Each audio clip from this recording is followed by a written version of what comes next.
Japanese attacked Pearl Harbor, our west coast became a potential combat zone. Living in that zone were more than 100,000 persons of Japanese ancestry, 2/3 of them American citizens, 1/3 aliens. We knew that some among them were potentially dangerous. Most were loyal. But no one knew what would happen among this concentrated population if Japanese forces should try to invade our shores. Military authorities therefore determined that all of them, citizens and aliens alike, would have to move. This picture tells how the mass migration was accomplished. Neither the Army nor the War Relocation Authority relished the idea of taking men, women, and children from their homes, their shops, and their farms. So the military and civilian agencies alike determined to do the job as a democracy should, with real consideration for the people involved. First attention was given to the problems of sabotage and espionage. Now, here at San Francisco, for example, convoys were being made up within sight of possible Axis agents. There were more Japanese in Los Angeles than in any other area. At nearby San Pedro, houses and hotels occupied almost exclusively by Japanese were within a stone's throw of a naval air base, shipyards, oil wells. Japanese fishermen had every opportunity to watch the movement of our ships. Japanese farmers were living close to vital aircraft plants. So as a first step, all Japanese were required to move from critical areas such as these. But of course, this limited evacuation was a solution to only part of the problem. The larger problem, the uncertainty of what would happen among these people in case of a Japanese invasion, still remained. That is why the commanding general of the Western Defense Command determined that all Japanese within the coastal area should move inland. Immediately, the Army began mapping evacuation areas and for a time encouraged the Japanese to leave voluntarily. The trouble for the voluntary evacuees soon threatened in their new locations. So the program was quickly put on a planned and protected basis. Thereafter, the American citizen Japanese and Japanese aliens made their plans in accordance with Army orders. Notices were posted. All persons of Japanese descent were required to register.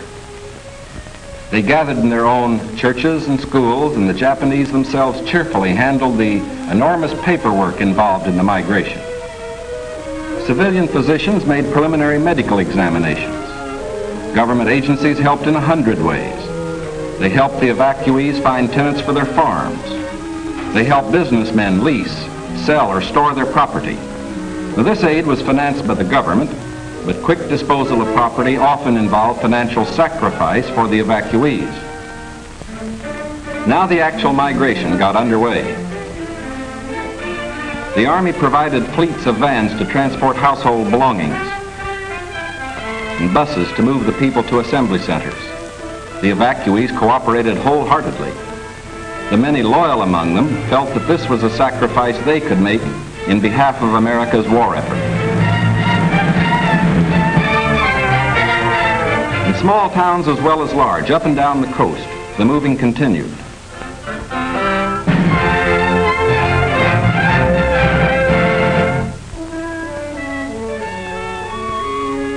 Behind them, they left shops and homes they had occupied for many years.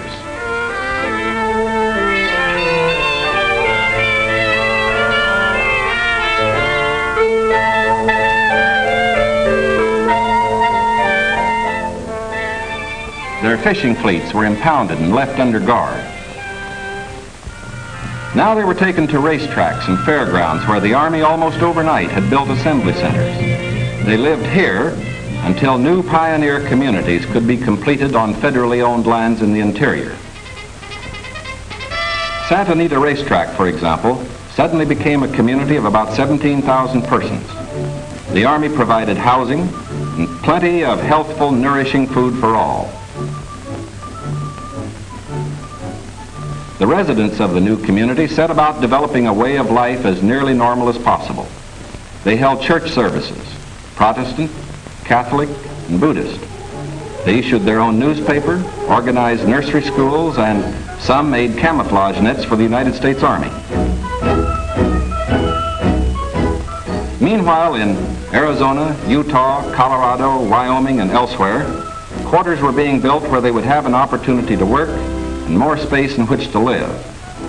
When word came that these new homes were ready, the final movement began.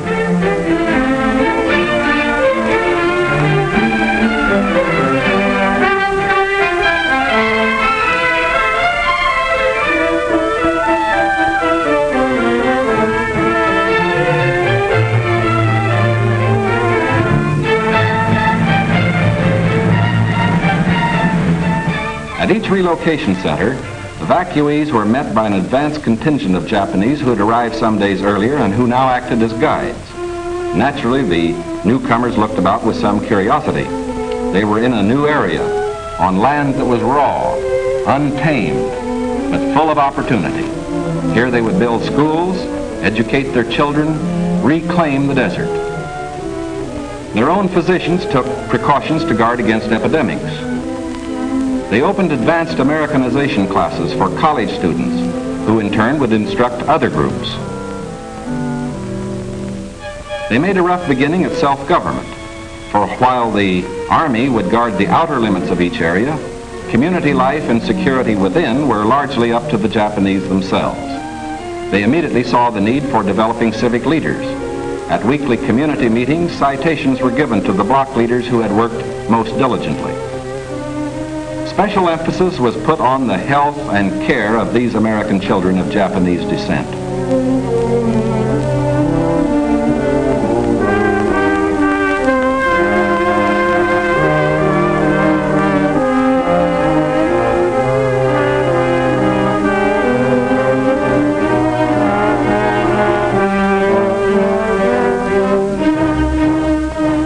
Their parents, most of whom are American citizens, and their grandparents, who are aliens, immediately wanted to go to work. At Manzanar, they built a lath house and began rooting guayuli cuttings. The plants, when mature, will add to our rubber supply.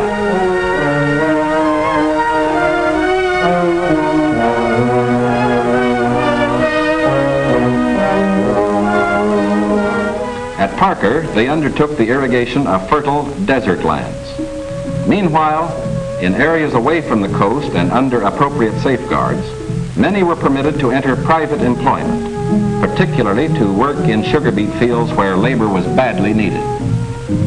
Now, this brief picture is actually the prologue to a story that is yet to be told. The full story will begin to unfold when the raw lands of the desert turn green, when all adult hands are at productive work on public lands or in private employment. It will be fully told only when circumstances permit the loyal American citizens once again to enjoy the freedom we in this country cherish, and when the disloyal, we hope, have left this country for good. In the meantime, we are setting a standard for the rest of the world in the treatment of people who may have loyalties to an enemy nation. We are protecting ourselves without violating the principles of Christian decency. And we won't change this fundamental decency no matter what our enemies do. But of course, we hope most earnestly that our example will influence the Axis powers in their treatment of Americans who fall into their hands.